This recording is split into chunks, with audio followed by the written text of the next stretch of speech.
This is reality TV that works. Startups, made in Kansas City.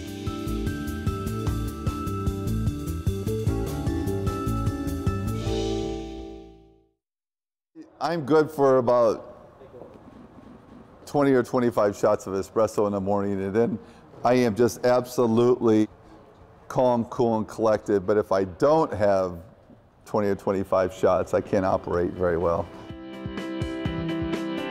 Welcome to the Roastery coffee roasting plant, and this was all inspired by a trip I made to Costa Rica. I lived for a year as a high school foreign exchange student, and my friends in high school down there took me coffee picking.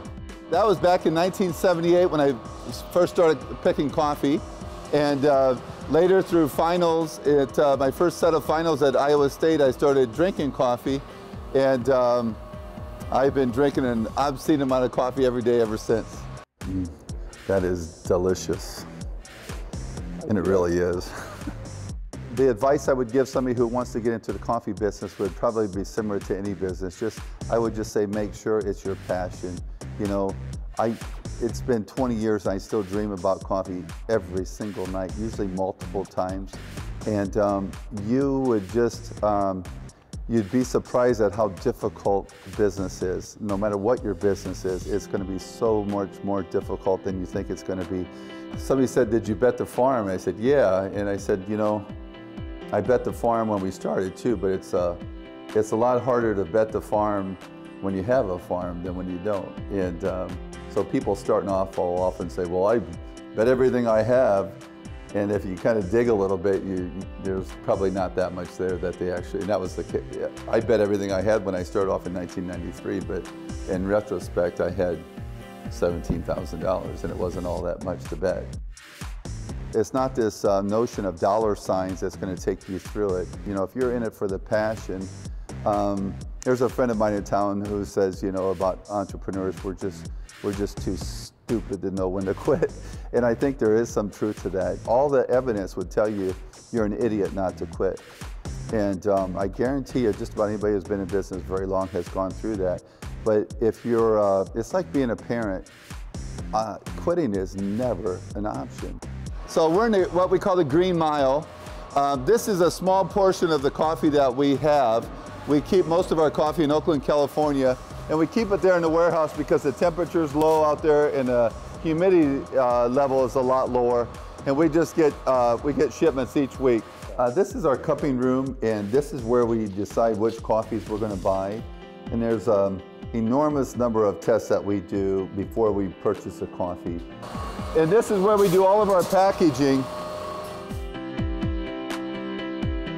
There's really three key differences, or tenets, if you will, that differentiate us from everybody else out there in terms of coffee roasting. Number one, we buy the best coffee that we can find in the world. We roast it the best way known to mankind, and then we get it to the customer as fast as humanly possible.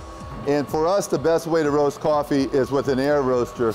And this is, I know it's not much to look at, but we've come to believe it's actually beautiful. And this heat gun was our first sample roaster, and it still works. If we put green coffee in there and turn this on, there's a little dial here, we would be able to roast coffee using this heat gun. This is our first roaster. It's a 12-pounder, and we had it installed actually the end of September of 1993. We'll never get rid of it. I save everything, and I still have the 40 meg laptop that we started the company on. And every bean is perfectly roasted, and oh my God. Actually, I just had lunch, but every time I smell that, it actually makes me hungry. I'm not hungry, but it makes me hungry. It smells so good. We have a mantra: be easy to do business with. Just be easy to do business with. So, and sometimes we'll just say yes. It's so much easier. Just say yes. At the end of the day, that's what I think. No matter what is going on, how life changes, and whatever gizmos and electronics, people want to do business with people they like. They want to do business with where it's easy, and we just try to make it as easy as we can. Yeah, we modified our factory in a number of ways, but it was, the starting point for it was really just simple good housekeeping and lean manufacturing. and we took everything off the floor that we did not need to roast and package coffee. And you might think, well, duh, but there were a lot of things on the floor that we needed once in a while. And so what happened was, at the same time we increased our volume by about 50%, 40%, we shrunk the size of the footprint of the factory by over half. So then what that allowed us to do is we opened up a whole big area here, and we were getting lots of calls for people who wanted to have parties here, meetings here, weddings here. So now we created an event space we call the Bean Hanger, and we're having events 2 or 3 times a week. The space that we're looking at right now, there's going to be a big event tonight with, I think, 300 people will be here. A local bank is having a party here. So you see this wall across here. This whole area, this wall wasn't here last year, and all this was our factory space. So now what was backstage is now front stage. And what was invisible before, now people come in off the street and they're right in our living room. And that's exactly how I wanted it. We create custom blends for all of our customers who want them. So a lot of local folks in Kansas City have their own blend. Most every local chef that we do business with has their own blend.